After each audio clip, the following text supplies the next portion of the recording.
Hello, everyone, and happy Diwali if you are celebrating. I can hear lots of explosions where I am, so there must be people partying all through the night. And Diwali is special, of course, to the Hindus, but also the Sikhs. Some Buddhists celebrate Diwali, and Jains also celebrate Diwali. And this is a very special Diwali because it's the first one for a very long time that has had Halloween followed by Friday the 13th, followed by Diwali straight away after. And I think if you look it up, there won't be another Friday the 13th straight away after Halloween for something like another 300 years. It's one of those very sort of rare astronomical events that seem to come about every few months. There's another one that you won't see for a very long time. But it's Diwali, it's a special time, it's a special weekend, and I wanted to examine where this festival came from, where Hinduism came from, and really explore whether Hinduism is actually an appropriate term for the religious and cultural practices indigenous to the Indian subcontinent. And if you want to get involved, the number is about to be on the screen if I can get it up for you. But you can click on the link or you can call 07491751203 and we will get you live on air. But a better way to do it is just to click the link on the description and you'll get through in the form of a video call. So Diwali must be one of the oldest festivals celebrated on the planet, and I think Hinduism, and I'm using that word again, is considered the oldest religion in the world. But really this is something of an Orientalist, all-encompassing umbrella term for the beliefs that began in the Indus Valley in what is now northwest India. And a religion like Jainism would probably claim to be even older than Hinduism. But when imperial powers went to certain areas, they needed collective terms for what the local people practice. So I think this term Hinduism is something of not a false label, but it would be akin to referring to Muslims as Mohammedans, which of course would be very offensive. But if you read old literature, even literature not that long ago, the European language used to refer to the Islamic beliefs was these are Mohammedans, and the logic being that if the European Christians followed Jesus Christ, the Muslims who follow Prophet Muhammad, peace be upon him, must be Mohammedans. But that's not what the teaching of Islam was, and that's not what the teaching of Hinduism is. I don't think Hindus would refer to their beliefs as Hinduism, or they might do now if it's become part of their vernacular, but really we can refer to these practices as the Dharmic religions. And the Dharmic religions, Dharma meaning teaching, would refer to what we call Hinduism, what we call Buddhism, what we call Jainism, and to an extent Sikhism, because these were all offshoots from the same origins. So Buddha, Gautama Buddha, who began life as a prince in modern day Nepal, he was born into a Hindu family. Similarly, Guru Nanak, the founder of Sikhism, or the first guru, it wasn't until Guru Gobind Singh founded the Khalsa that there was actually any sort of formalized religion known as Sikhism. But all these great founders came from the same area and they are part of what we call the Dharmic religions. So really, Diwali is a celebration for all adherents to the Dharmic religions that emerged from the Indus Valley. But I wonder what other beliefs emerged from there. And if we look at the other, not side of the world, because you're still in the East, in the Middle East, where we have the Abrahamic faiths. Where did Abraham come from? This is who the Christians, the Jews, and the Muslims all believe to be a prophet of God who nearly sacrificed his son. We don't know which one, but where was he? Some people will tell you that Prophet Abraham was in modern day Iraq or Babylon, as it might have been known back then. There's a belief that Abraham built the Kaaba originally, which would have been in Saudi Arabia, along with one of his sons, and even some of the rites and the rituals during the Hajj commemorate when Hagar, Prophet Ibrahim's wife, was sent out into the desert, and she was looking for water, and this is where you get the well, the Zamzam, this water that sprung up, this holy water. So maybe Abraham was in Saudi Arabia. It wasn't called Saudi Arabia back then. Maybe he was in Iraq. Maybe he was somewhere else. Maybe Abraham or Ibrahim was further east. Maybe he was nearer to the Indian subcontinent. And the Hindu belief in the creator god known as Brahma sounds a little bit like Ibrahim. Maybe there's could there be a connection there? Because we don't actually know where these people would have been. And the Middle East and the Indian subcontinent are interconnected, and waves of invasion and immigration have brought peoples from the Middle East into the Indus Valley and brought with them other practices. And if Prophet Abraham was in the area near Iraq, he wouldn't have been far away from Iran, his next door border country.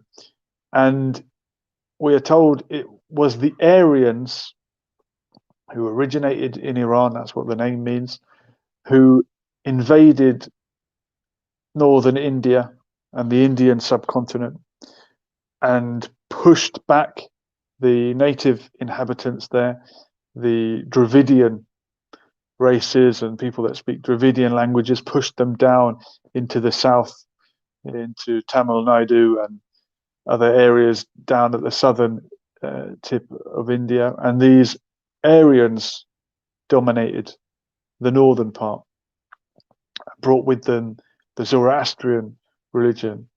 And a lot of people accuse the Zoroastrians of worshipping fire. Oh, they worship the fire. They use the fire in their rituals. But we're talking about the festival of light, right? Or the festival of lights. Which civilization has not deified light? Ever since the first caveman managed to strike up a fire and use it as protection, light was seen as a positive thing. And in Islam, God is one of the names of God is An-Nur, the light. So you can't accuse the Zoroastrians of worshipping the fire or the light if you are calling God by the name light.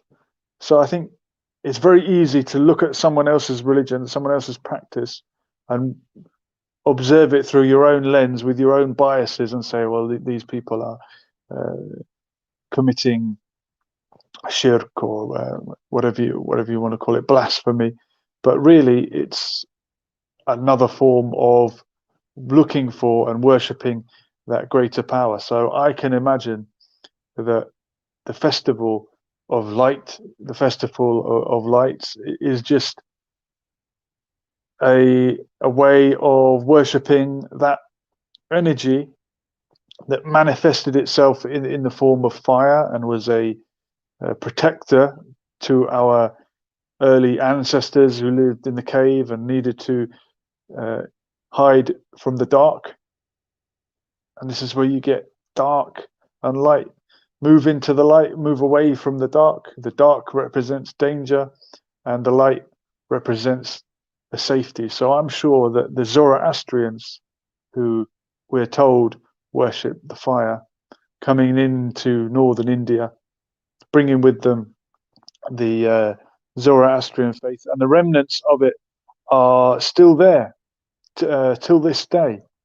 We have Zoroastrians in the form of the Parsis, whose ancestors were these first Zoroastrians that came into the Indian subcontinent, and years later, more Persian blood.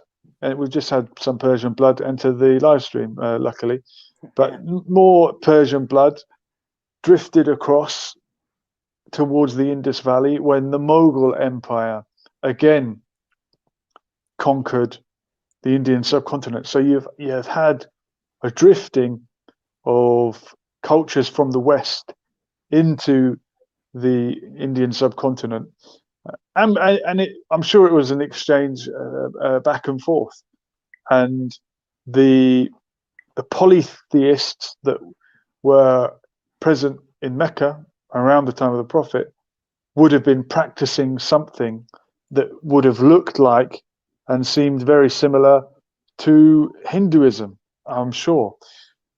Welcome, Mac, to the show. Hi, guys. It's Happy Diwali. It's the Festival of Lights. It is. And rightly, you did mention the Zoroastrian, and they did centuries ago worship, well, as well as the flame, the sun as well. Well, they anything that illuminated the room and also emitted heat. That's a good one. Another protection from danger is the fact that it provides you with the heat, right? Yeah. Now, the Zoroastrians had a bit more symbolic reason of the fire. Well, the idea being that fire is a form of you could sterilize stuff. So, in terms of if you're a sinful person, if you're praying in front of the fire, you're kind of praying for your sins to be sterilized, shall we say? Is that the way? Oh, wow. So we discovered fire. It gave us light so we could see what we're doing in the dark.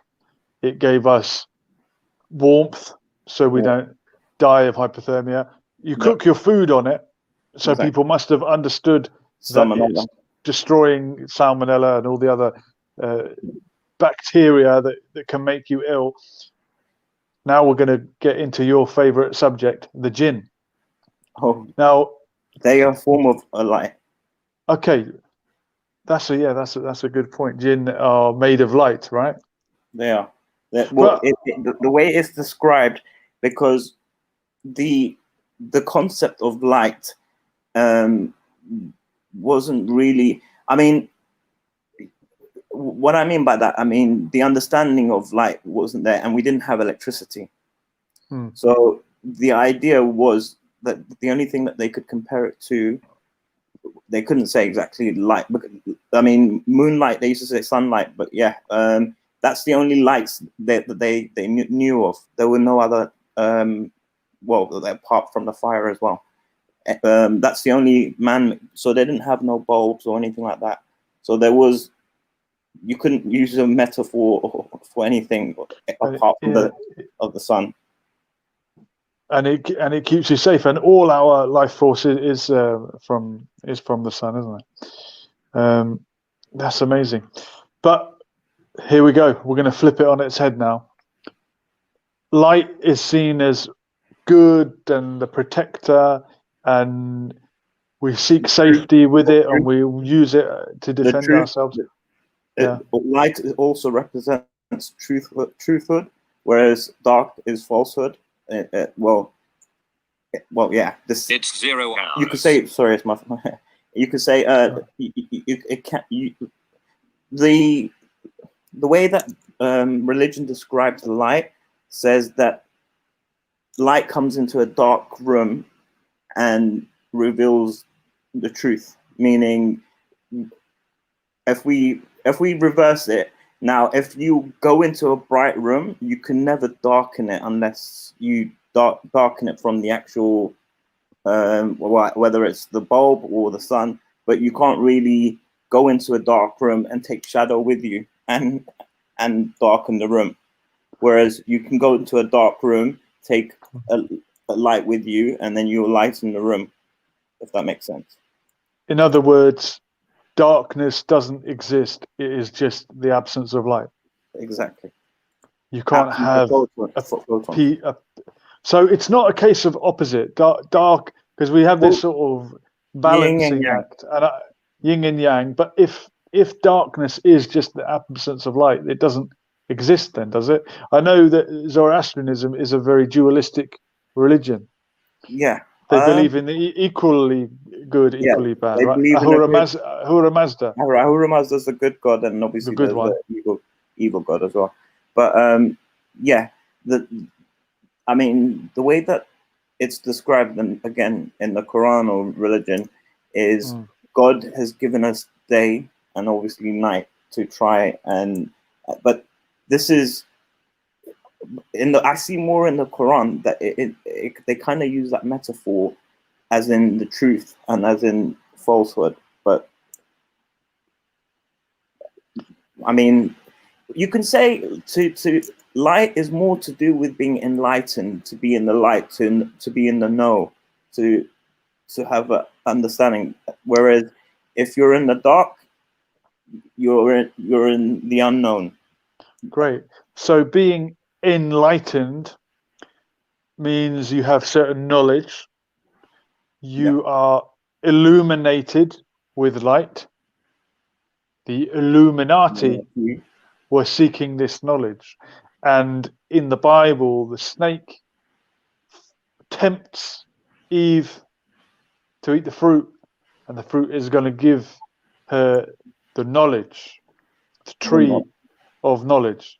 Yeah. So why is God forbidding us to seek knowledge if it's good to be wise and informed? Can you then understand why people would want to be informed, would want to seek knowledge? And Lucifer, the devil, also is referred to as the light bearer. The light bearer. So which is it? Is God the light, or is the devil the light? Do you follow the light? What do we do? We're getting confused. The terminology light bearer is more of a Christian connotation.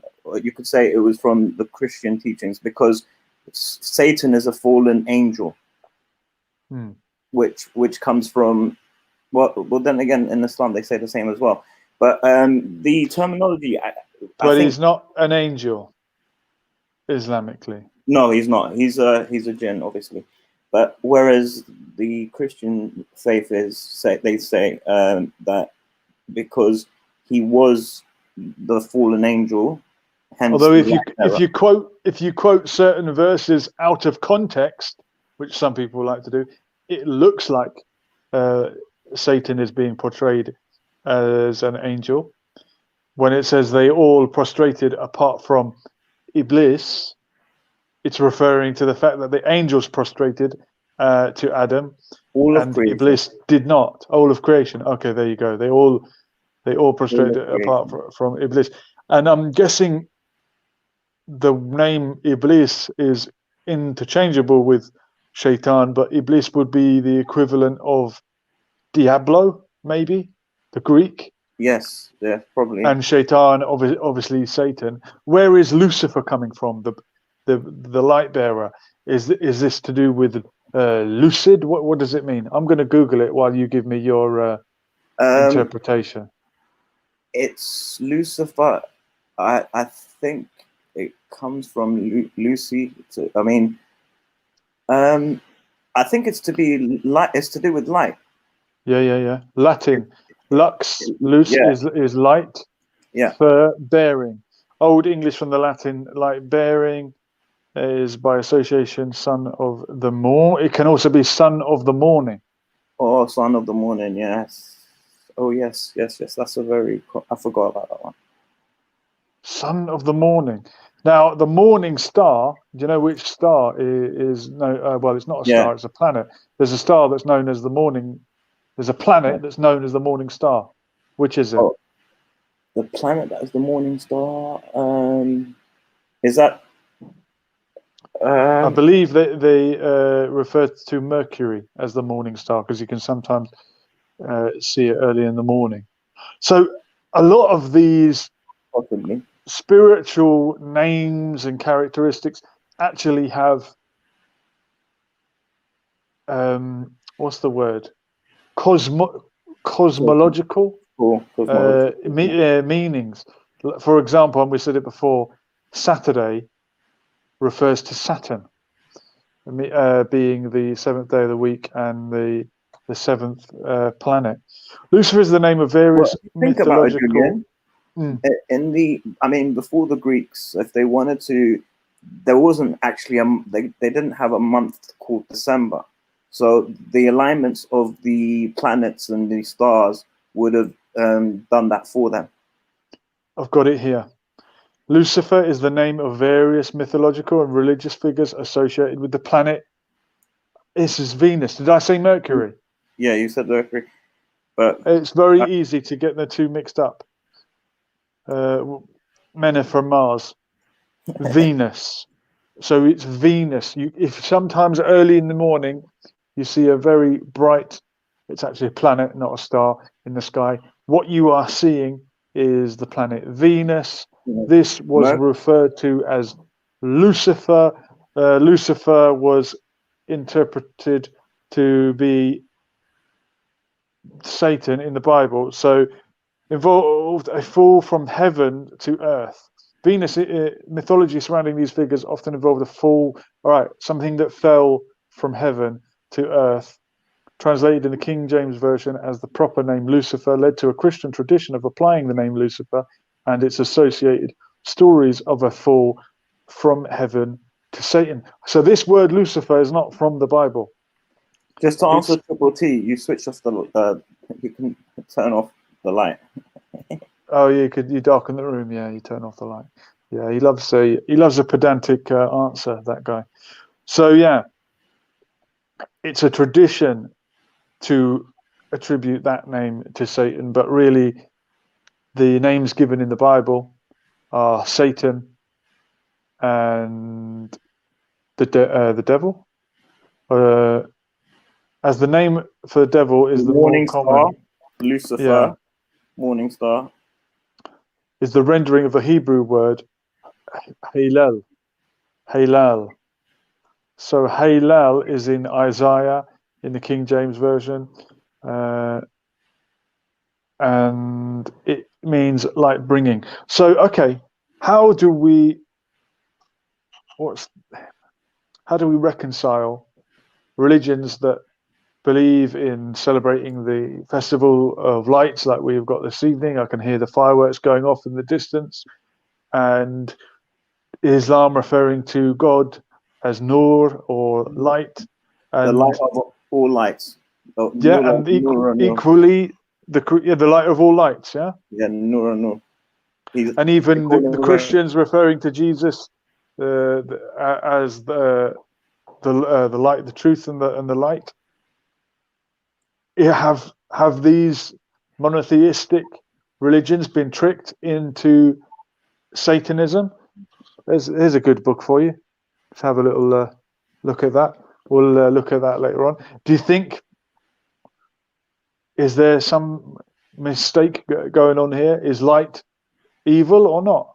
I'm confused. Well, it's not. It's meant to be the enlightenment. Even Buddha, the term they use, he came to an enlightenment. So, to be enlightened is to be in the light. To be in the know is to have the knowledge, basically. And Buddhism, going back to what we said, it is a Dharmic religion. This is again another religious figure receiving some kind of knowledge whilst in close proximity to a tree. Do you think the Buddhists plagiarized some of the biblical story of a tree of knowledge? Well, the and thing in his is, story, it's portrayed as a good thing. He becomes enlightened, and he finds inner peace. He reaches samsara. He reaches nirvana, having broken from this eternal cycle of reincarnation, which is known as samsara, and he's escaped from it. So in that sense, yet again, light, knowledge, being informed is seen as a good thing. So what's the snake symbol that's eating itself?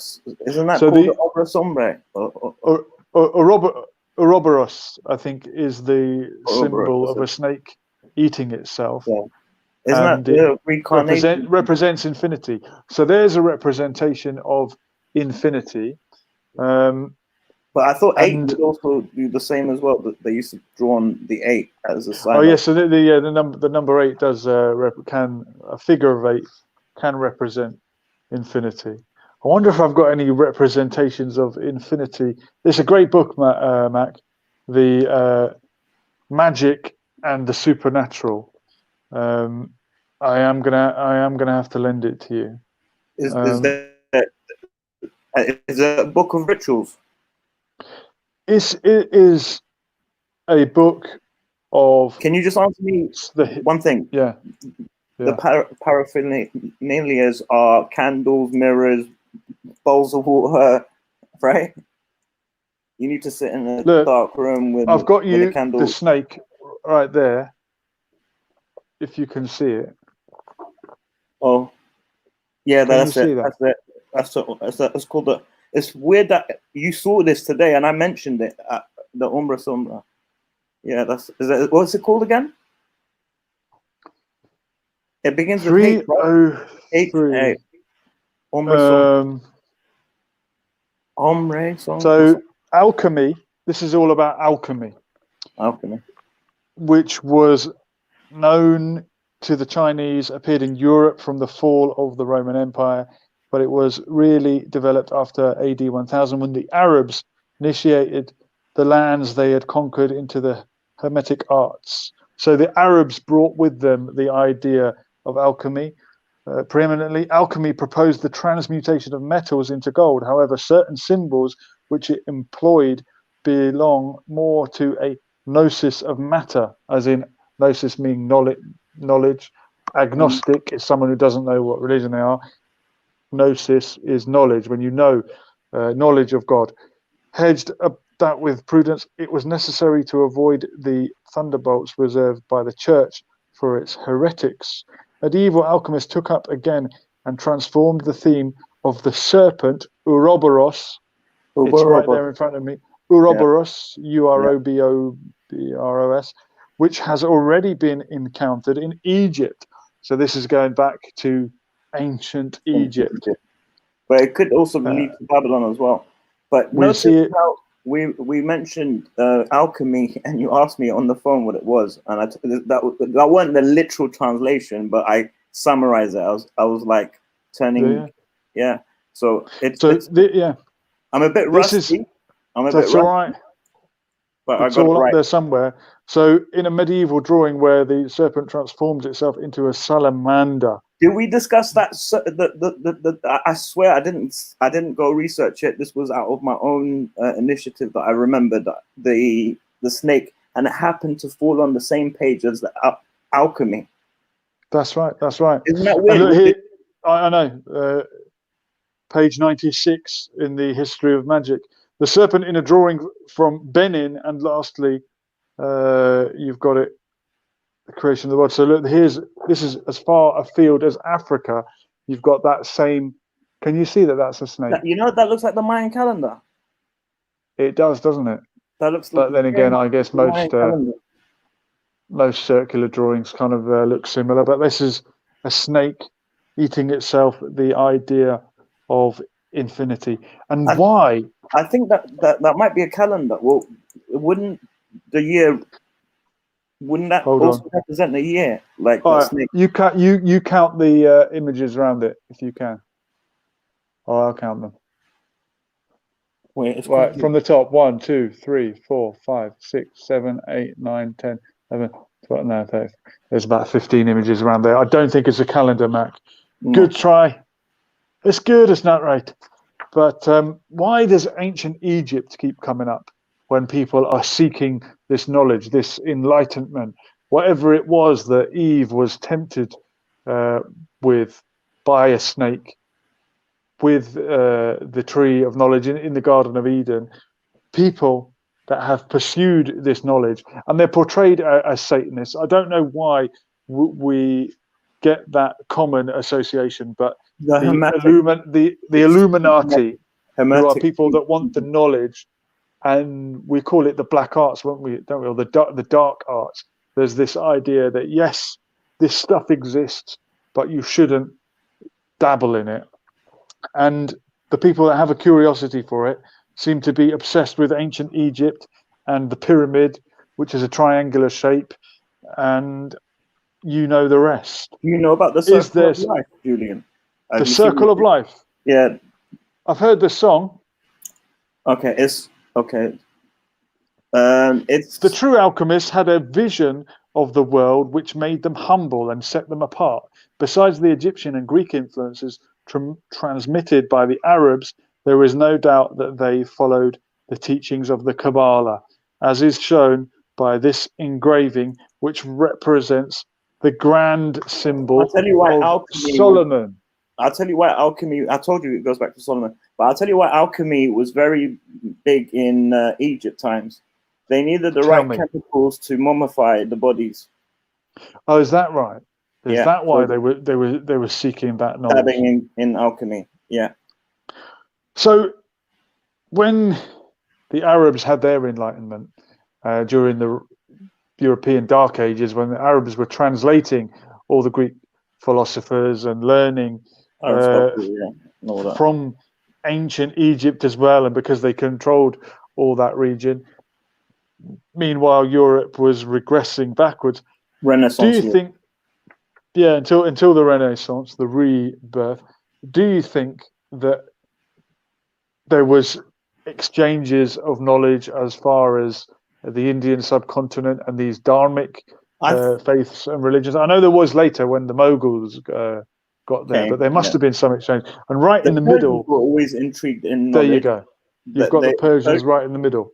Yeah, they would have been the ones to gather, from different cultures, as much as you could say knowledge they can gain, whether it would be astrological or it will be alchemy or it will be astrology. So this diagram, the plan of the Hermetic world, brings together the complete vision of the alchemist's world.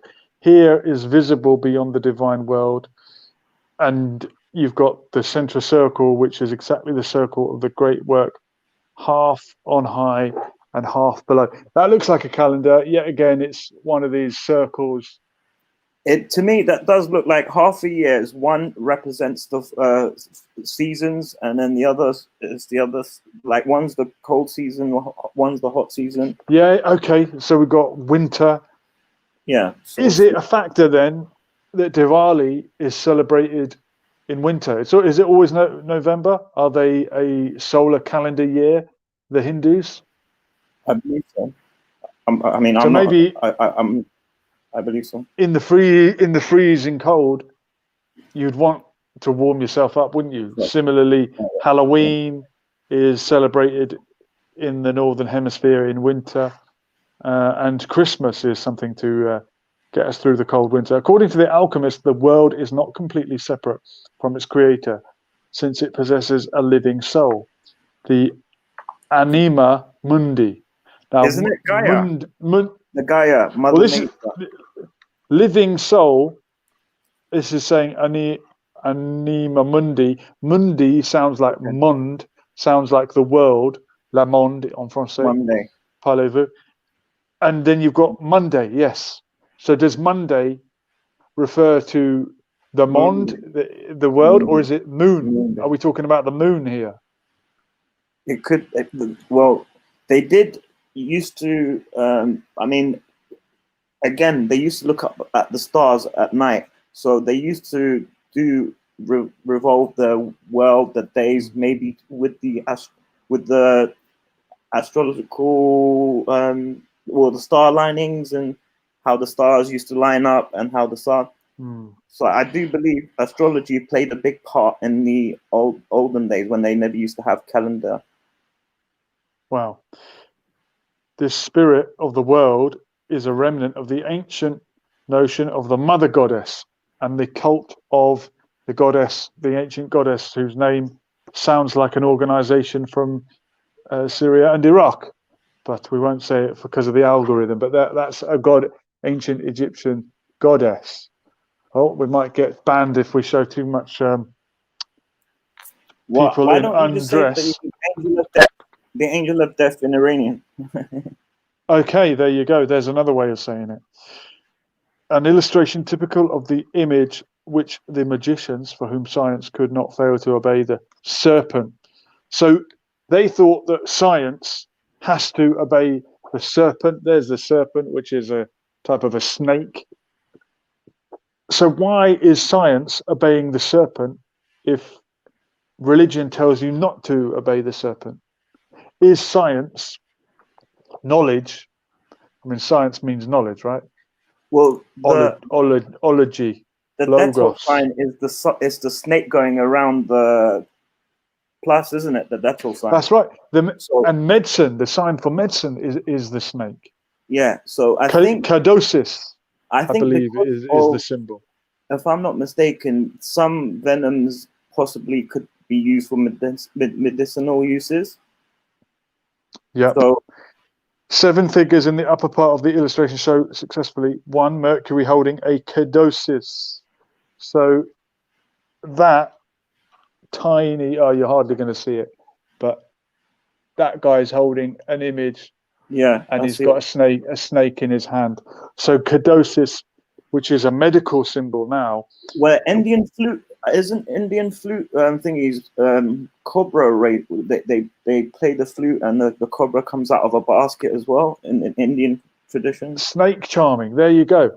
So, what is this obsession we have with snakes and with the Indian practice of snake charming? Are they do they regard it as an evil animal to be subdued, or does it have a different?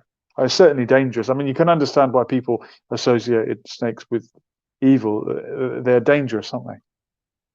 Yeah, I mean, I don't know if the venoms were useful for medicinal uses in the olden days or not.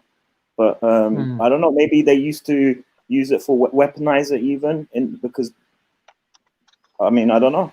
But for centuries. So the snake, fire.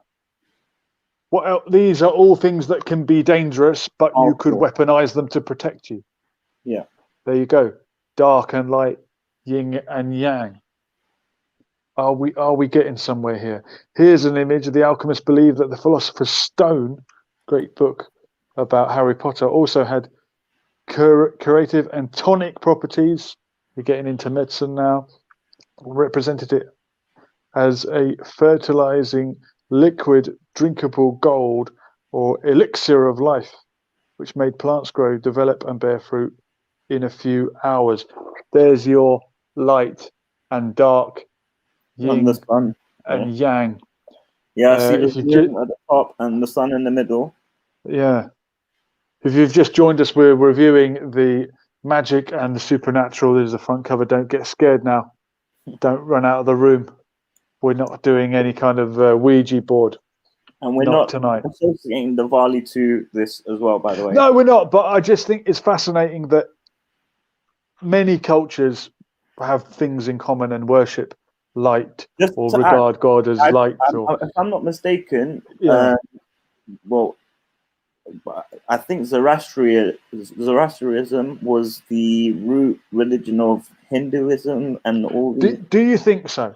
And did it arrive with the Aryan conquest of the Indian subcontinent, or was there already some kind of Well, Hindu practices going on in the Indus Valley? I mean, this is where Hindustan gets its name from the Indus Valley, doesn't it? From Nebuchadnezzar, he, I mean, made a statue and he was making everyone worship his statue.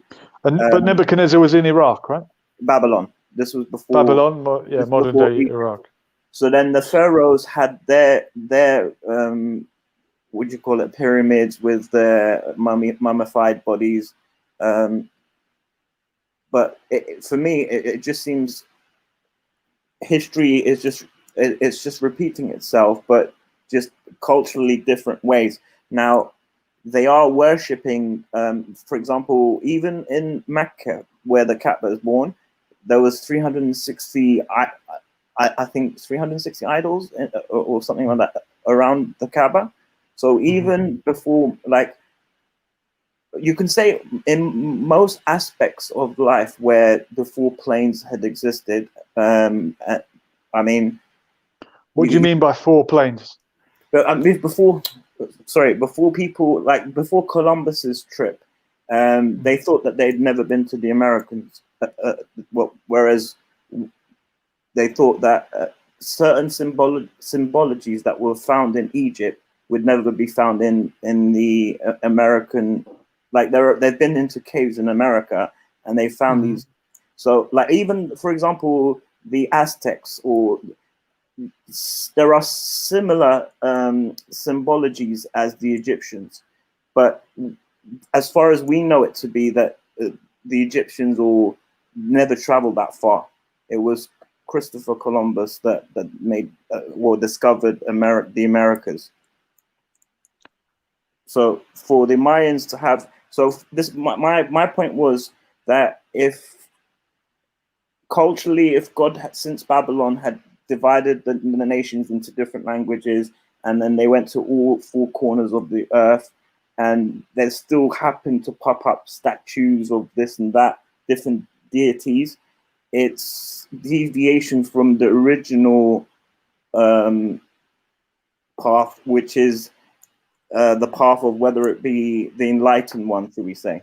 Now, Buddha was sitting in front of a tree.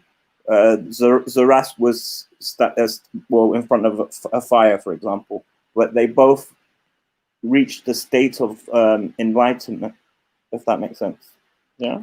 And Moses saw God in the burning bush, and he this also is how gave God appeared to him, right?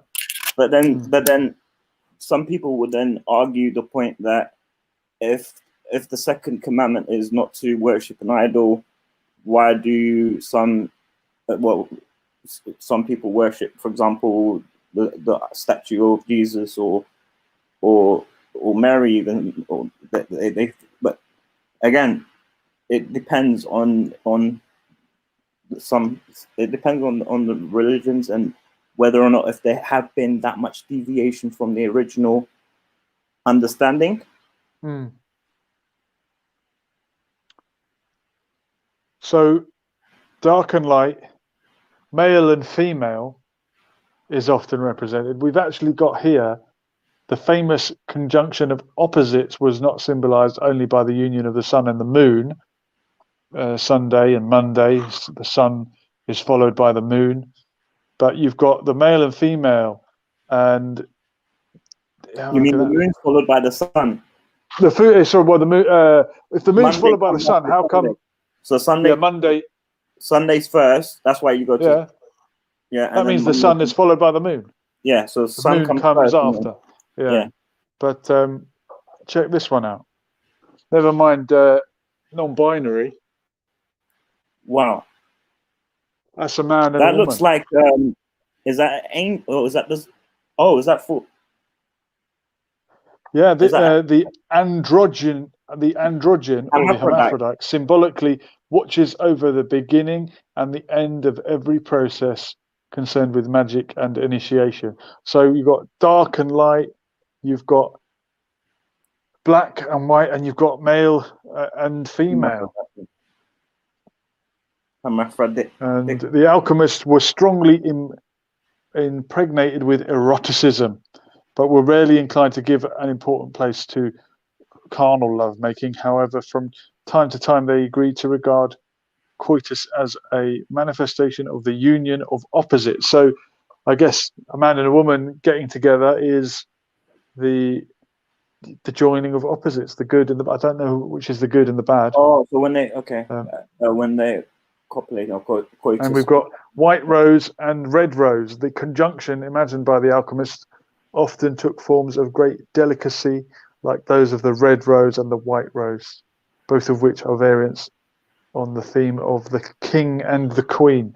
Now, look, you said about the 360 gods and deities in the Kaaba. We keep seeing the circle. You've talked about the circle being 360 degrees. There's almost 360 days of the year. Yeah. If you look at a pack of cards, the 52 in the pack of cards is the 52 weeks of the year. Yeah. The 4 suits, clubs, hearts, spades, diamonds are the seasons, winter, spring, autumn, and the other one. And this symbolism, and the red and the black, it could be the the yin and the yang. Yeah. It's something we keep seeing over and over again. Red is for life, black is for death. Possibly. Owen Keeling's telling us Enlil versus Enki. Oh, the Enki. Eagle versus serpent. Enki was also known as Marduk. Marduk. This is wow. I actually know about this. This is goes back to the Sumerians. Which is in ancient Babylon, right? Samaria. Yeah. So why does Babylon and Iraq and Egypt keep coming up? By the way, Owen Keeling, if you want to jump on, click the link in the description and we'll get you live on the screen. We'd love to have you. Yeah. Why are Iraq and Egypt so important? Well, they say it's the cradle of civilization, where some people say it started from there.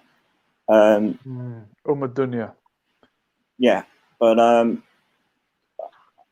mean, history's been turned around so many times. We don't know what the truth is really, but we do know that from what's left, the exhibitions they do, the stories, I mean, from different languages, they all add up to these major areas which had civilizations before all the rest of the world, basically.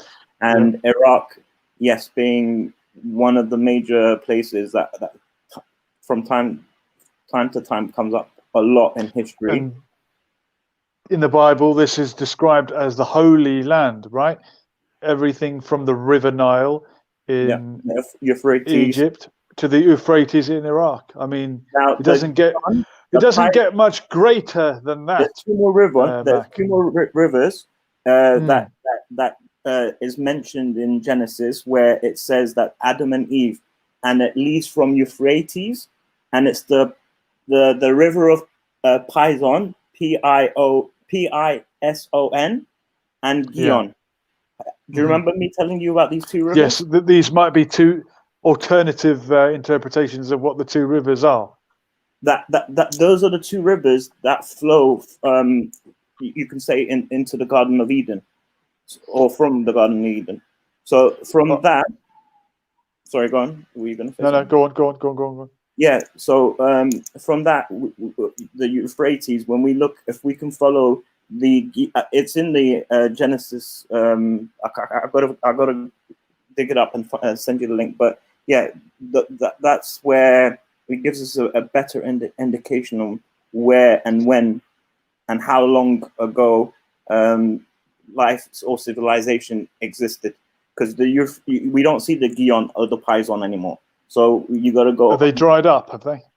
Well, archaeologists can tell you that. I'm not an archaeologist, but yeah, they would have things. I mean, as well as earthquakes, weathering, eroding, all of these factors could have changed. Well, got rid of the or dried that up, if you would say. But as far as I can tell, yeah. But that's where the root civilizations started from that area, from that region. And of course, they all, like all civilizations, they start around a river.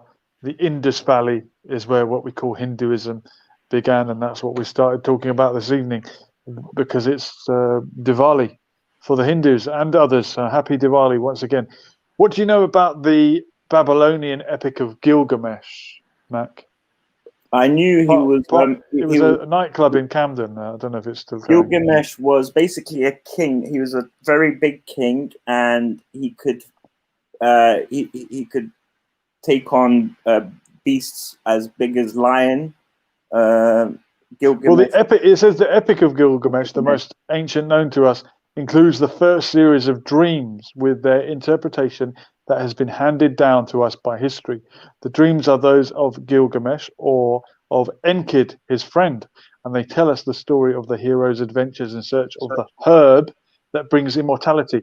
Last night's show, which was a cracking show, by the way, if you were watching, with Komi, who's an expert on nutrition, we got on to ayahuasca, as we often do on this channel, and the idea of searching for a herb that will bring immortality. I was trying to answer you this last night when I called in. Yeah, go on then. Yeah. My belief is it's not just a random coincidence that he happened to put certain leaves together to get the right. But this shows it. I mean, maybe we should tell Komi this. Thousands of years ago, people were searching for the right herb. People had a sense that if I get a certain herb, it's going to give me everlasting life, enlightenment, or whatever it is. And the dreams are interpreted by his mother. This is about dream. Now, you were talking about dream state DMT, not long ago. Being the actual chemical. So this chemical DMT, which we know as ayahuasca in South America, is released in the brain when we dream, right? Yeah. So they're all the way over in Iraq looking for a herb that's going to give them everlasting life, and it's being interpreted through dreams and the dream state. And look, I had a dream last night. This is what Gilgamesh said to his mother. Someone resembling a champion of the god of heaven fell upon me. I tried to carry him, but he was too heavy for me. Then I embraced him as one embraces a wife. Oh. I lifted him up and put him down at your feet. So was he gay? And I don't know. You have to ask him. Like a wife, okay. Well, it's what it says. Even before the Hebrews went to Egypt, they practiced the art of interpreting dreams, which was forbidden by the Bible. I wonder why the Bible would forbid interpreting dreams. One exception to this was the dreams of Pharaoh, which were interpreted by Joseph or Yusuf, with the obvious aim of rousing nationalist feelings among his people. That there is no lack of dreaming during biblical times. And I think even you're talking about when Joseph had to interpret it when he was in the 7 fat cows, the 7 thin cows. You know. Yeah. No, we've all had relationships we regret. A fine head of hypnos.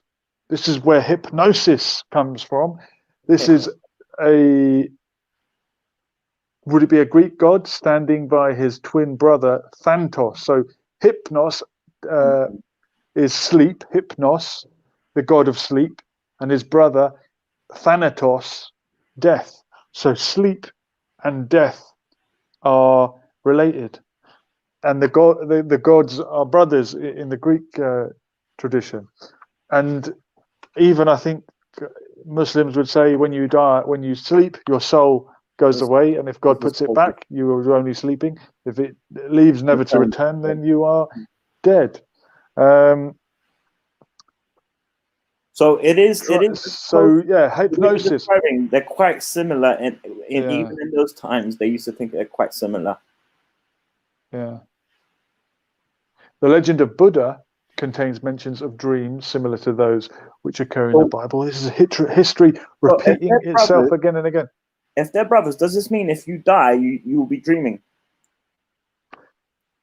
Well, if they're brothers, we'll find out, won't we? We're all going to find that one out. Hopefully not before our time. The legend of Buddha contains mentions of dreams similar to those which occur in the Bible. The Queen Maya tells her soothsayer that in a dream she has seen her son coming down from her breast in the form of a white elephant. The Brahmins regard this dream as announcing the birth of the most wise and blessed Buddha. And in the chat, Owen Keeling is elaborating and telling us the book of Enoch was before Genesis but removed as an apocryphal text. Supposedly, the Noah flood was to rid the world of the Nephilim mentioned in Enoch, the offspring of human and angels. Yes, Nephilim meaning half, nefs, half. But aren't they giants? They were referred. They might be giants as well. During the Middle Ages, the art of interpreting dreams was a condemned act in Western Europe, and the church regarded it as a satanic art. It's a form of it's a fortune telling. Sorry, fortune telling.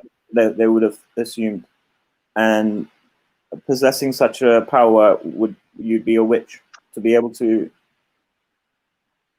interpret dreams? They would see you as a waking dreams. Waking dreams. At all periods, men have tried not only to interpret it. Well, this is being in a dream state while you're awake. I'm guessing, or is it lucid dreaming? At all periods, men have tried to interpret not only visions, but to induce them. But how can one distinguish visions from hallucinations, since dreams themselves sometimes lead to a borderline of madness? The illustration is a drawing made by an invalid who, in a trance-like state, represented himself in a state of adoration in front of a bureaucratic god. Can I just say something? Notice, emphasize trance-like state. How many times have you heard that those two words come out? From you, quite a lot. Yeah. Remind me, who is it? Your favorite professor who does things in a trance-like? Edward Casey. Casey. He talks about, so again, being in that trance-like state, it kind of gives you this ability, apparently, whether it's to tell it to you see things, or you hallucinate, or you can actually see the future. And presumably DMT would induce that. Of course. The psychologist René Warcollier has experimented with telepathy in a systematic manner with the aim of determining whether the unconscious depth or content of the individual does not overflow from the container. Telepathic communication. Well, we're getting on to the real dark arts now. Yeah, but that works. That actually works. How many times have you thought of someone and you and they ring you, or you're about to ring them and they end up ringing you?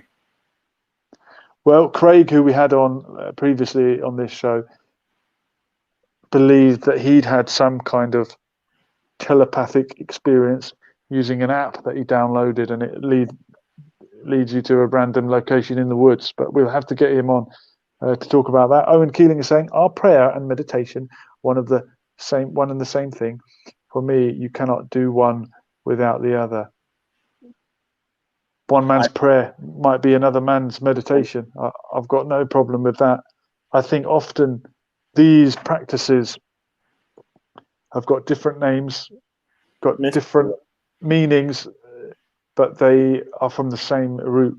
You know, we all have the natural inclination to connect with someone or something, even if it's only our own mind, or it's about being mystics and and that brings us to these characters. I can't think. Fakirs.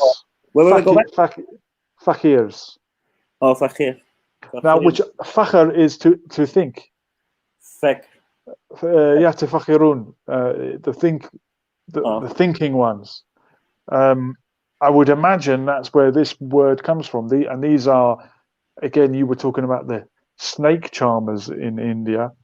Yeah. You've also got the stereotypical image of a man levitating, and often I think it's done by con artists who have some kind of contraption that they sit on that gives the illusion of being off the ground. The exploits of the fakirs in India are based on a similar blend of fraud and genuine capacity. It should be understood, however, that fakirs merely imitate the yogi, who possess a knowledge that is infinitely more real and an authentic spirituality. Okay, so the yogis could really levitate. Are we to believe that? I don't know that we can. If they were taking ayahuasca, anything would have been possible. Like they would have. If you're talking about DMT drugs and hallucinating things, you can hallucinate someone levitating, can't you? You can. You as in the person taking it would believe that they were levitating, or they would believe they saw someone else levitating. Well, if you like, you were saying the shamans in Peru, like if they give you ayahuasca and put you in that kind of state, and you could be deceived as easily that you're around someone who can levitate, but really they're using either getting you drunk or getting you wasted. So there's con men everywhere, isn't there? And the other great feat of these characters was to have a rope levitate, which is similar to the snake. Yeah. One of the most disturbing dodges of the fakirs, the rope trick. The magic rope coils up from the ground like a snake, and a boy climbs up it without any means of support. Certain people maintain that the rope trick comes closer to a phenomenon of hallucination. This is alleged to be a photograph of it. Wow. Yeah, just like I thought. Amir Reza in the chat is saying Happy Diwali, everyone. Thank you very much. Happy Diwali to you, Amir Reza. And click the link and let's get you on the screen. It's a special day. So Carl Bernardin, a doctor at Regensburg, wanted to attract clients through his so-called magic powers. He said, therefore, that he was capable of sliding along a cable across the public square, his body surrounded by flames. The miracle did not take place. He did not reach the end of the journey and died from the burns. So what about walking on fire? This is another yogic phenomenon. We're talking about yoga now, hatha yoga. That's mind over body. Mind over matter. It doesn't mind, and I don't matter. But people can do it, right? I mean, I've seen advertised as like a team building exercise where you go along to this sort of seminar and they build you up. Apparently, it is possible to walk along hot coals. You just have to walk quite quickly. It's not actually that the skin dangerous. Hardens. You know that, right? Does it? Yeah. What about this one? Lying on the bed of nails. I don't fancy that much. The Egyptian fakir Farah Bey can remain lying on a bed of spikes, but this is only interesting in so far as it opens up new horizons concerning the limits of human sensitivity. One is quite ready to admire this kind of achievement, but there are surely easier ways of earning one living. Yeah, and you've got magic carpet as well. Like, all of these feats are either people tricking people, swindling them out of money, aren't they? Yeah, I mean, what's it trying to prove? I'll tell you what it is. It reminds me of someone who has, in the olden days, had the knowledge of a total eclipse, and would use that to scare people and say, if you, what's that film where I think it's a girl knows that it's about to happen, right? And she's on trial for being a witch and says, if you don't let me go, I'm going to make the sun go black. Yeah. And then it starts to happen, and everyone's freaking out and thinks she's all powerful. But of course, it only lasts for about 10 minutes.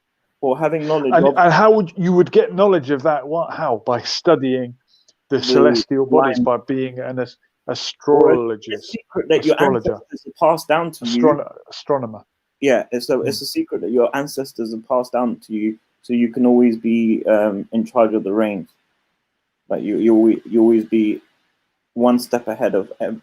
So you could. It is a secret you could pass down to generations after you. And that's it. Knowledge is power. You are illuminated. You know what's going to happen, and you can use that. And exactly, and then you could say, "This is me doing that." Yeah, but no one knows any better. Or if you knew that the climate was going to change, that we go in and out of ice ages, and that we were about to come out of one, you could say, "I know that global warming is happening," and you could blame it on something else. But then it's not called global warming anymore, is it? It's called climate change, and that's for another show. Tibetan symbolism is usually dramatic and likes to use the artifices of horror. Yeah, look at these terrifying pictures there. That's the Book of the Dead is where they used to say they would weigh your soul with a feather. What's the thingy with the scales called? And if in ancient Egypt, I think it was Anubis that the weighing of the heart. This god with the crocodile head, I think, was involved in that one. Detail. Talks about how if you were to put that there is after you die, your soul does get tested by. That was the Tibetan Book of the Dead, of course. I think, if I'm not mistaken. A leading contemporary psychologist has interpreted the grimacing faces that we have inherited from the 16th century. This looks like someone weighing something. Can you see that? Oh, yeah, but that wasn't what I was thinking. No.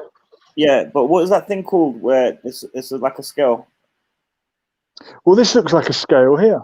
It does. It's got a heart on one side. Two horns, bro. The scale's it's on two horns. Yeah. But that's probably the devil gonna be weighing your.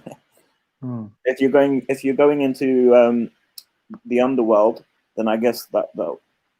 Well, we've got this chap here, Rudolf Steiner, who had formerly been a theosophist. That's a movement we need to talk about. The theosophists were pursuing, again, this knowledge of God, wisdom, sophistry, wisdom, Sophia meaning the world, and Theo meaning God, obviously. So the theosophists were pursuing that knowledge, even though it's forbidden. Rudolf Steiner, former theosophist, founded the Anthroposophical movement. He believed in reincarnation, and in 1908 published a book entitled Initiation, or How to Acquire Knowledge of Higher Worlds. Yeah. It was notable in his second book. In his second book, Occult Science, that he conceived the role of Christ in human development. How come there's no in an unorthodox way? How come there's no mention of esoteric? I mean, you've mentioned Hermetic teachings, but there's nothing esoteric meaning hidden, right? Hidden, yeah. Okay.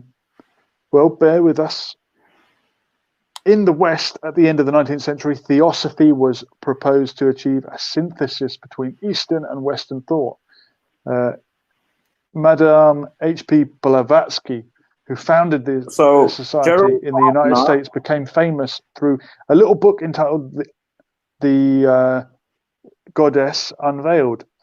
I can't say the name of that goddess because it sounds like a militant group from the Middle East, which she presented as the key to the mysteries of science and theology. So this Egyptian goddess, again unveiled, you've got Westerners in the 19th century obsessing over some kind of wisdom that they think is located in ancient Egypt.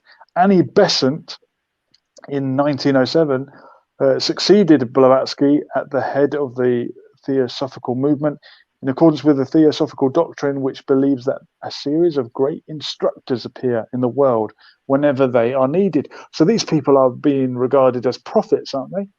If they believe that a series of great instructors appear when needed. Annie Besant believed that she had discovered the great instructor in a young Hindu Krishna Murti. So it's again this amalgamation of East and West, and you've got quite Orientalist minded, I think, the Westerners who romanticize the East and are saying, wow, I've found this enlightened guy. I've found the modern day Buddha or the modern day Krishna. And these guys are obsessed with it. In 1932, Krishnamurti, who continues to give lectures on the spiritual life all over the world, broke with his protector and wrote, "The tendency to endow with special interest institutions in which men become mere machines in the service of an idea is fatal.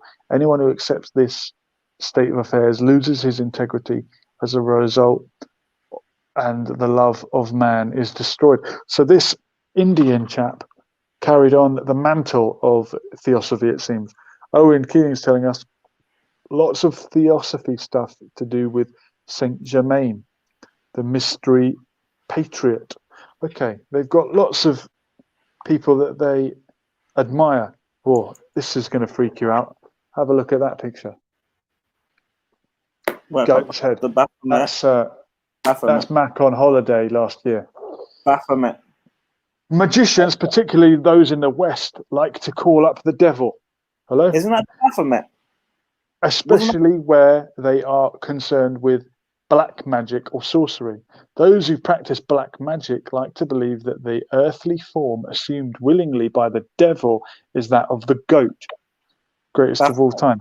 For this reason, there are endless medieval black books which allege that it is only necessary to smear one's face with the blood of a goat boiled with vinegar and crushed broken glass. Don't try this at home, kids, in order to see devastatingly horrible visions. Now, you said Baphomet. Is Baphomet the Babylonian god that had a goat's head? I don't think it's the Babylonian, or actually, I'm actually not sure where the thing came from, but I do know. Well, there's some synchronicity going on. Owen Keeling saying, I literally have another tab open, the Secret Doctrine audio book by Blavatsky. Don't go too deep, Owen. It's scary stuff. The devil incarnate. This does look like Baphomet, and is the reason that we talk about the devil having horns and looking like a goat because of that? Was this the pagan gods that people were worshipping at the time? Do you know is something? Because Jesus said, right now, separate the sheep and the goats, and he was the good shepherd, and the goats were the bad people that didn't follow the shepherd, because goats are more unruly. But I've seen people use goat as an abbreviation, but I don't know if this happens to be the same. They say the greatest of all time, and they use the goat. Do you think that's a coincidence? If you're talking, if you're giving someone the name the greatest of all time, and really only God is great or the greatest, yeah, are you saying that's associating partners with God? Well, yeah, but I'm just saying that the goat, I think, could arisen because what it is, they need to deceive you to make you to think that the goat or the Baphomet is a good thing. So to abbreviate it, they say the greatest of all time, I guess, and then in that way people call themselves the goat. Like, I'm the greatest of all time, Muhammad Ali, the goat. Like, you see what I mean? I don't think he said I am the greatest, and then later in life he humbly said, no, God is the greatest. I was just saying that to get your attention. People talk about Floyd Mayweather being the greatest of all time. I'm not sure who is the greatest boxer of all time. It's a difficult one. But this is talking about the devil incarnate. Incarnation, carnal is of the flesh. We talk about carnal desires earlier on, of the flesh. Carnivores eat the flesh. Carnival was the time when you got to eat the meat. So this is the idea of the devil, what, taking human form? Was it the goat that Abraham had to? Was it a sheep or was it a goat that Abraham ended up sacrificing instead of his child, his kid?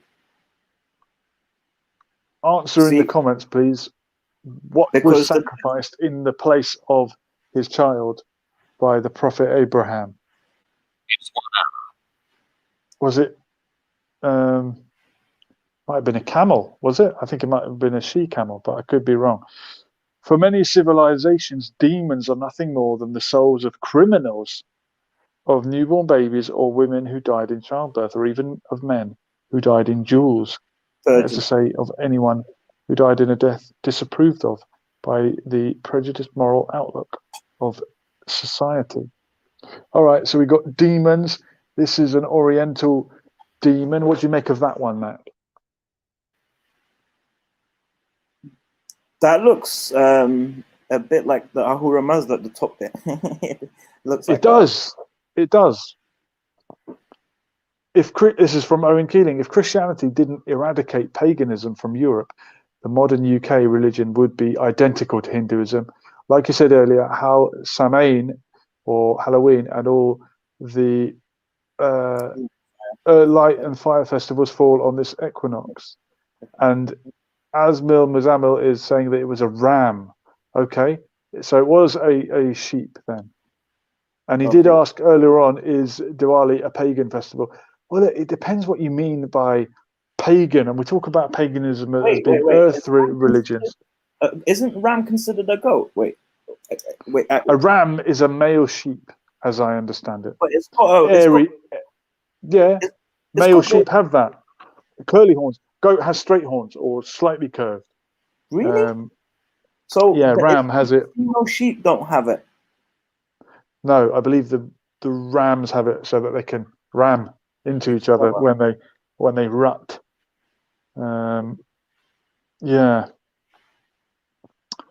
So the Gnostics never adopted the dualistic point of view which prevailed during the Christian Middle Ages. So there was a dualistic idea of good and bad, dark and light, heaven and hell, and like we said, summer and winter. But the Gnostics, then the people who had the knowledge, they didn't adopt that. And for them, the dragon remained a symbol of a transcendent cosmic force in a similar way to the serpent, which eats its own tail. It symbolized a perpetual renewal in the course of which the incompatible souls, who were as a result condemned by their times, could begin their existence all over again in better eons.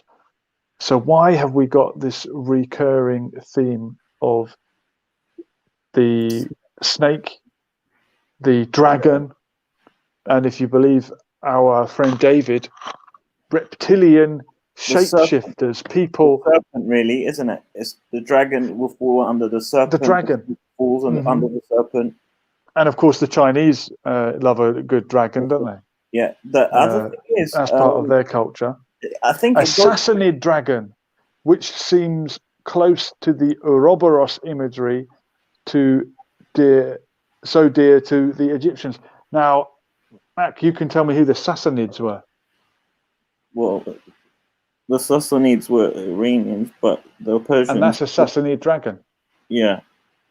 But of course, the Persian Empire extended as far as Egypt, didn't it? And must have heavily influenced. And I think the Persian influence on Islam and a lot of the hadith that get interpreted in certain ways must actually be heavily influenced by Persian mysticism and theology. I know a lot of people wouldn't like to admit that, but every culture is influenced by another culture as it conquers it.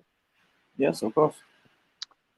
The Batak dragon, taken from a sorcerer's belt, seems to possess the same ambivalent attributes as the Chinese dragon, although it belongs to a more primitive level. And these ones, I think, look like they're from Egypt, and I'm right. Do you recognize that symbol? Yeah, that's I know the the crocodile was that looks like Thoth. revered. Thoth is the Both from Nineveh man. and Egypt pictures come to light, whose close relationship to the dragon demon of Christianity is easy to establish. So you've got Saint George slaying the dragon being this symbol of evil. Evil, yeah. Now, Mate is a kind of Egyptian pre-dragon, which was also called the Eater or the Devourer, guarding the threshold, which only the initiate could cross to the invisible. And Owen Keeling is saying seraphim. Okay, that. Oh, the seraphim. Oh, sorry, we've got The Bible and the Book of Enoch depict angels in three classes: seraphim, cherubim, oraphim, ophanim. One class is depicted to have four wings, similar to that in the picture in the book. Asmil Mazamo, unfortunately, Christianity is also almost leaning towards idol worshipping, like the churches are full of sculptures and human paintings. Which is what I said earlier. Yeah, that's what we have mentioned. Wow, there's a lot of snakes and dragons, and I mean, how is it we've even come up with a dragon in different cultures agree that a dragon exists or agree what it looks like, but dragons are apparently mythological. And then years later, we dug up the dinosaurs and realized, well, maybe there was something like that. The Loch Ness Monster in Scotland, the Loch Ness Monster. Exactly. That was a serpenty kind of, well, it would have been it might have been dinosaurs and they're gone extinct. It could be. Because if you look at a crocodile, it looks like the same sort of weird species, but I don't know. Could they have been? Do you think there was fiery crocodile looking like creatures? I don't know. I mean, if you've seen a Komodo dragon, you probably believe in all sorts of things. Yeah. This is Solomon.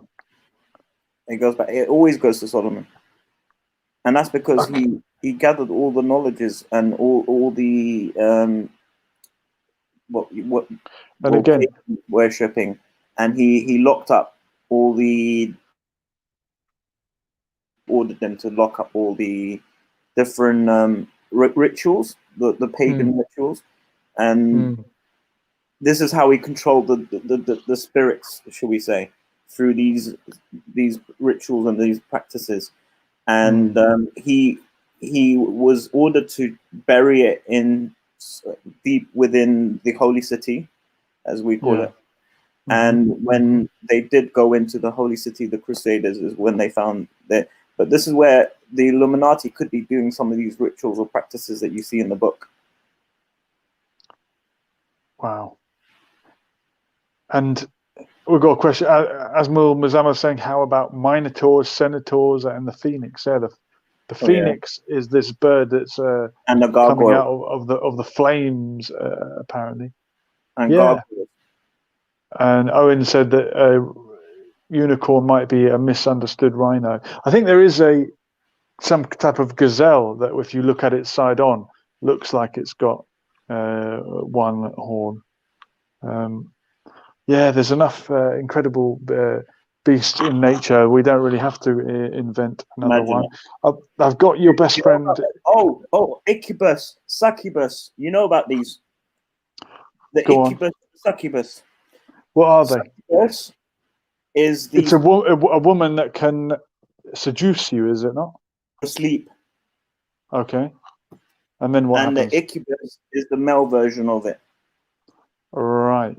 So basically, a succubus is a female demonic entity that comes and sexually molested you during your sleep, and the incubus is obviously succubus. succubus and against your will. That's terrible. Wow. Well, here's your favorite. There he is, Baphomet himself. The and greatest. He's always got his one hand up, facing up, and the other one down. And is this positive and negative? One of it says coagula. It's like, the other one says night fever, night fever. Yeah, it's the Bee Gees. The goat who belonged to the witches' Sabbath, who seems to have been the idol Baphomet, worshipped by the Knights Templar, was deeply venerated in Egypt, where he was the symbol and principle of the fecundity of nature. Among the Greeks, he was regarded as the Mount of Venus, again, the morning star. And the prudish tradition of Judeo-Christianity turned him into a beast who was sacred and accursed at the same time. Imagine being sacred and cursed at the same time. Owen Keeling is saying the Bohemian Grove ritual is actually pagan, and worship of Mithra fused with the satanic Moloch. Yeah. Whereas Mithra comes from you do know, isn't that the Persian Zoroastrian god that it came from it as well? The Mithra. Well, I know Mitra as a Iranian name. yeah. But Mithra also I think is it was derived by the Persian. If I'm not mistaken, let me just Google it now. But well, actually, Owen Keelan can tell us, I'm sure. Wow. Mithra, if I'm not mistaken. And this is a horrendous depiction of Judas Iscariot, who is believed to have betrayed Jesus and then hanged himself. I was right. From shame. Is Zoroastrianism. It's pre-Zoroastrianism. Okay.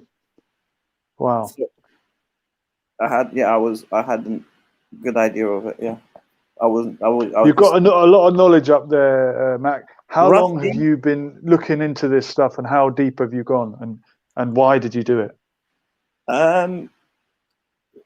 I've been doing it for a while, and I've been interested in history for a while, and I mean, when I say for a while, I'm talking about maybe 5 years, 6 years. I've been delving deep into it.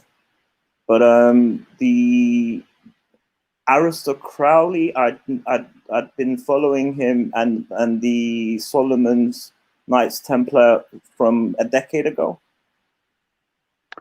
Wow. But going into like the Hermetic teachings, even all of this, some of these old myths, I mean, it depends. Once you delve in, you go from root to root, but one book opened up another one. On the level, do you think all of this esoteric knowledge is dangerous to dabble in? Is it too tempting to start reading symbology? Is it just a never-ending cycle of going deeper and deeper and deeper? And how far do you take it?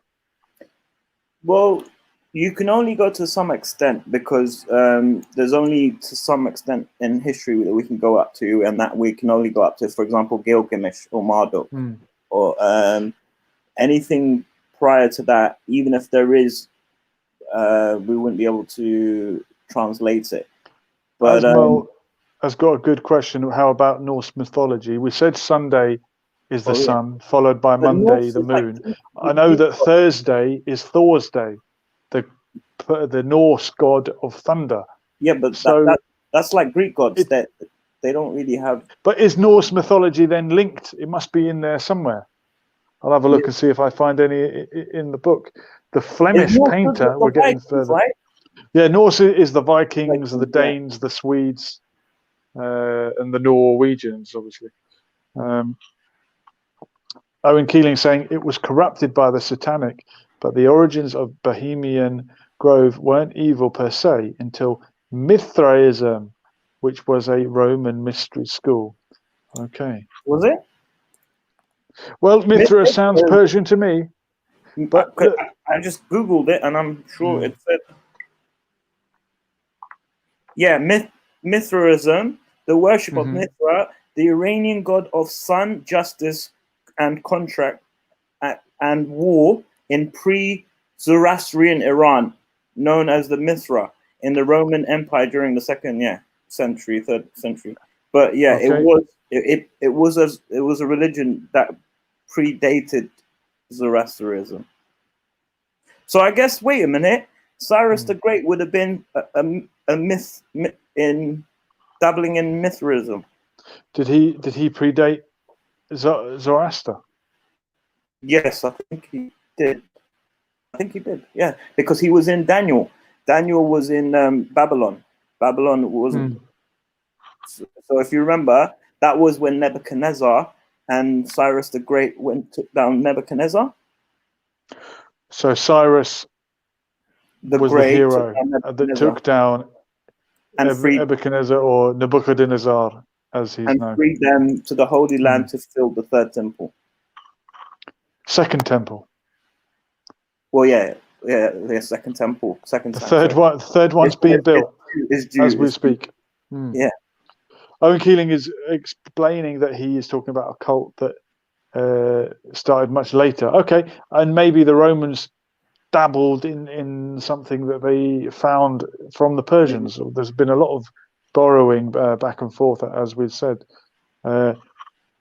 Devil is the goddess. Rati Devil is the goddess of lust in Hinduism, and Kama Sutra is influenced by her.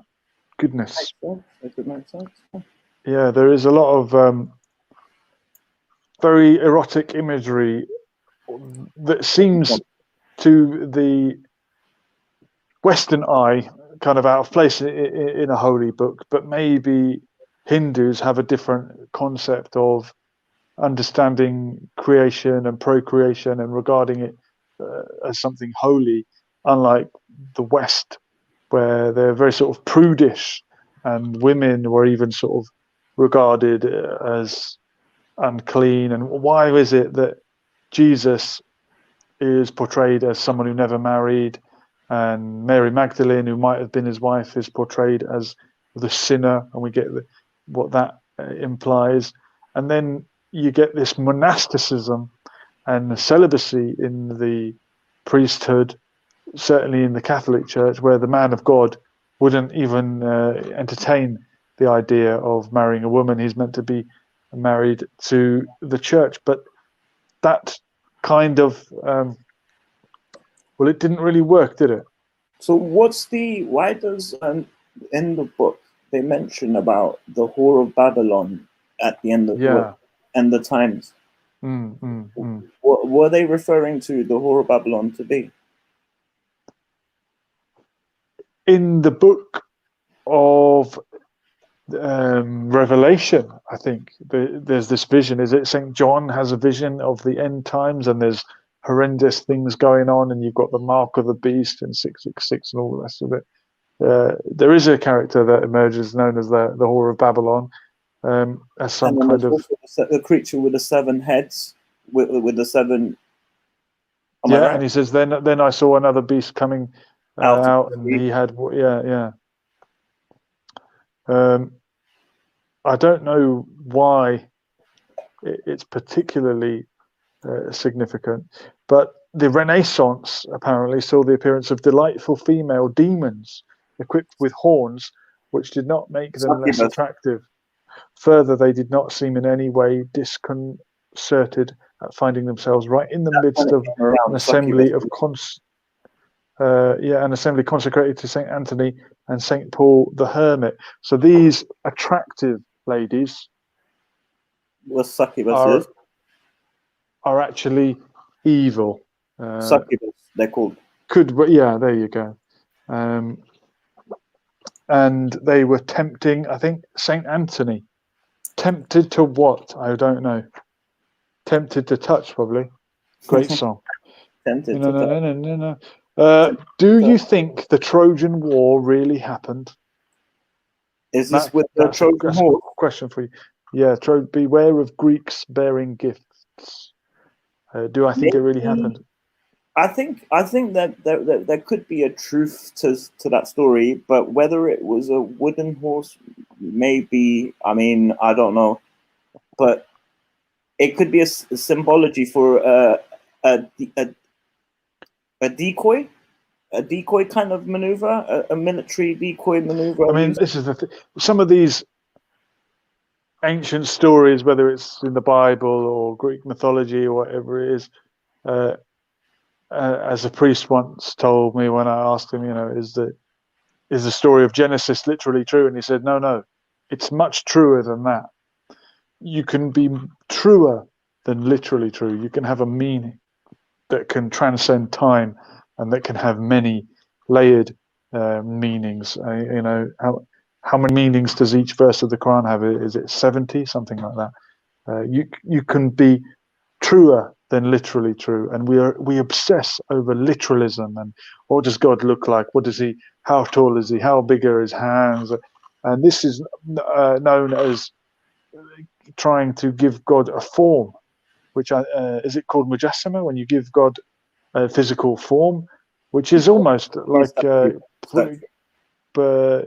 making an image of God as well, wanting to understand the unknowable. Have a look at this picture.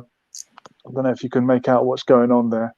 Basically, it seems like someone's falling off a stage drunk. Yeah, drunk could be. During a Protestant sermon, a member of the faithful falls over backwards because the demon within him cannot tolerate the word of God.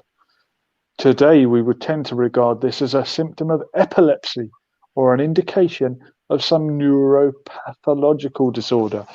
Is mental illness what's really going on when people are casting out the jinn? And we've said before on this show, Majnun, meaning crazy, refers to the jinn, doesn't it? You're fighting against your demons, right? When you're in a demons, yeah.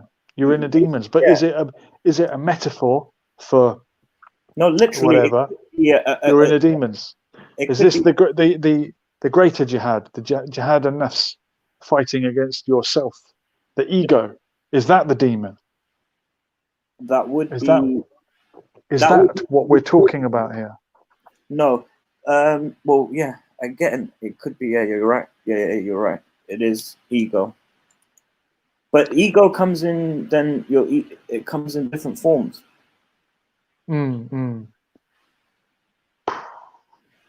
What do you think has happened in this picture?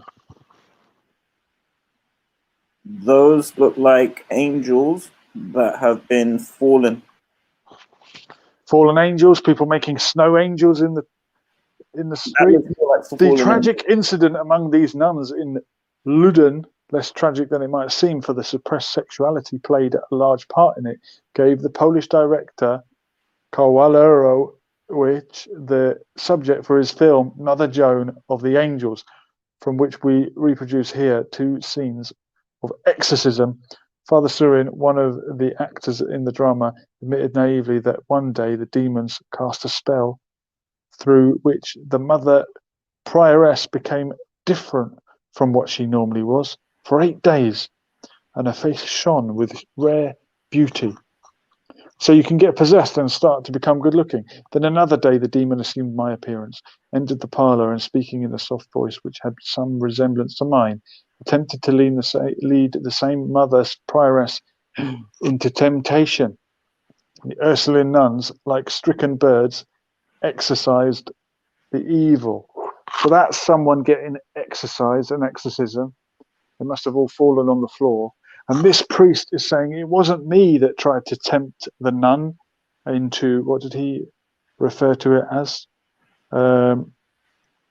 Into temptation, lead us not into temptation. Oh, I was possessed by the devil. Seems to be a lot of the Catholic priests have been possessed by devils in that case and led them to do terrible things with people that can't consent, which is pretty awful of an excuse, I think. we have, pleading insanity and pleading, oh, I've been possessed by the devil.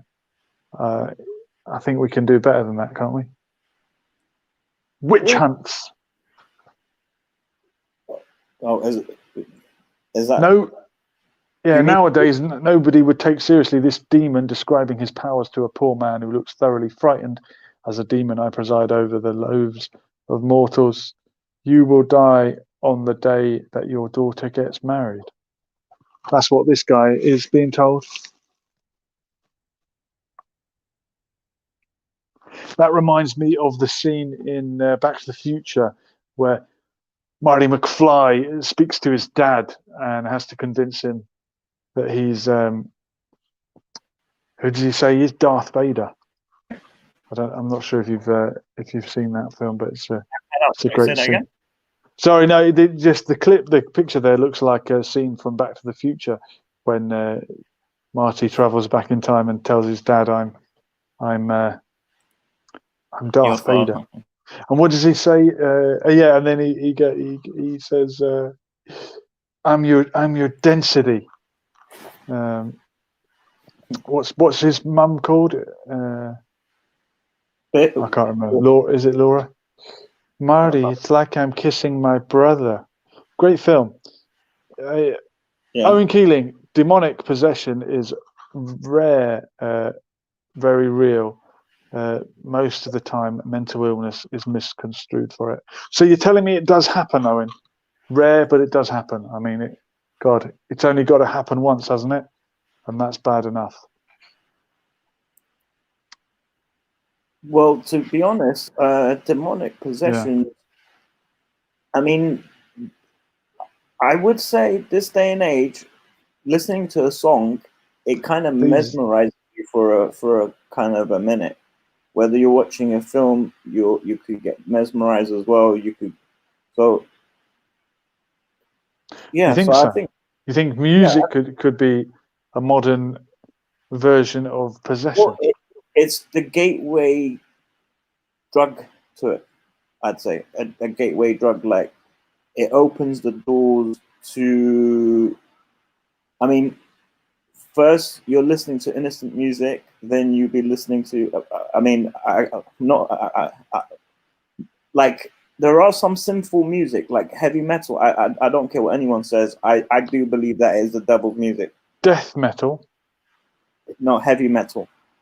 But what really? What like Nirvana? Are we talking about Nirvana when he? I mean, they do make that symbol, don't they? And they eat these rockers. Bite a bat's head off. Yeah, that's what Ozzy Osbourne does that apparently. Sure. He's still head rocking. He's still Isn't it? Really? Isn't that heavy metal as well? I guess so. But I think these are people that just want to feel that they're rebelling against society, aren't they? Can we really read more into it than that?